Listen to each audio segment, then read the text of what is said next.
പണ്ട് വിജയമാഷ് പറയുന്ന ഒരു പ്രധാനപ്പെട്ട നിരീക്ഷണം, മനുഷ്യർ ചരിത്രം വസ്തുക്കളായി ഭൂമിയിൽ കുഴിച്ചിടുക മാത്രമല്ല ചെയ്യുന്നത്, ആശയങ്ങളായി വാക്കുകളിലും കുഴിച്ചിടും. അതുകൊണ്ട് വാക്കുകളിലേക്ക് സൂക്ഷിച്ചു നോക്കുകയും അവയ്ക്കുണ്ടാകുന്ന പരിണാമങ്ങളെ തിരിച്ചറിയുകയും ചെയ്യുക എന്നത് ആശയചരിത്രത്തെക്കുറിച്ചുള്ള അന്വേഷണത്തിനും മനുഷ്യചരിത്രത്തെക്കുറിച്ചുള്ള ആലോചനകൾക്കും പ്രധാനപ്പെട്ട കാര്യമാണ്.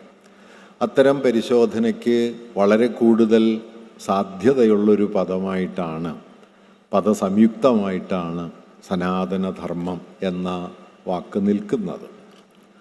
പ്രത്യക്ഷാർത്ഥത്തിൽ ആ വാക്ക് വളരെ ലളിതമാണ്. സനാതനം എന്നതിൻ്റെ അർത്ഥം ശാശ്വതമെന്നോ, എന്നും നിലനിൽക്കുന്നത്, എന്നും നിലനിൽക്കേണ്ടത് എന്നൊക്കെയാണ്. ഇംഗ്ലീഷിൽ അതിനെ എറ്റേണൽ എന്ന് പറയും. ധർമ്മം എന്നത് കുറച്ചുകൂടി സന്നിഗ്ധമാണ്. മൂല്യവ്യവസ്ഥ, വാല്യൂ സിസ്റ്റം എന്നതിനൊരർത്ഥമുണ്ട്.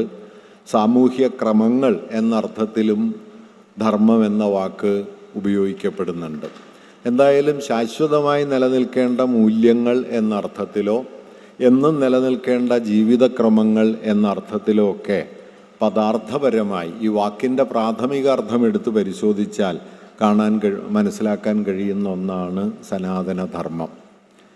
എന്നാൽ ധർമ്മം എന്ന വാക്കിലേക്ക് സൂക്ഷിച്ചു നോക്കിയാൽ ഇപ്പോൾ ഹിന്ദിയിലെത്തുന്നതോടെ ധർമ്മം എന്ന വാക്കിൻ്റെ അർത്ഥം മാറുകയും ധർമ്മം എന്നത് മതം എന്നർത്ഥത്തിലേക്ക് പരിണമിക്കുകയും ചെയ്യുന്നു. അങ്ങനെ വരുമ്പോൾ സനാതനധർമ്മം എന്നത് ശാശ്വത മൂല്യങ്ങൾ എന്നതിൽ നിന്ന് ശാശ്വതമായ, സനാതനമായ, നിത്യമായ ഒരു മതവ്യവസ്ഥ എന്നതിലേക്ക് ഭാഷാന്തരപ്പെടുന്നുണ്ട്. അതുകൊണ്ട് ഈ വാക്ക് തന്നെ അതിനുള്ളിൽ പല അർത്ഥസൂചനകളെ ഉൾക്കൊള്ളുന്നുണ്ട് എന്ന് വേണമെങ്കിൽ നമുക്ക് കാണാനായിട്ട് കഴിയും.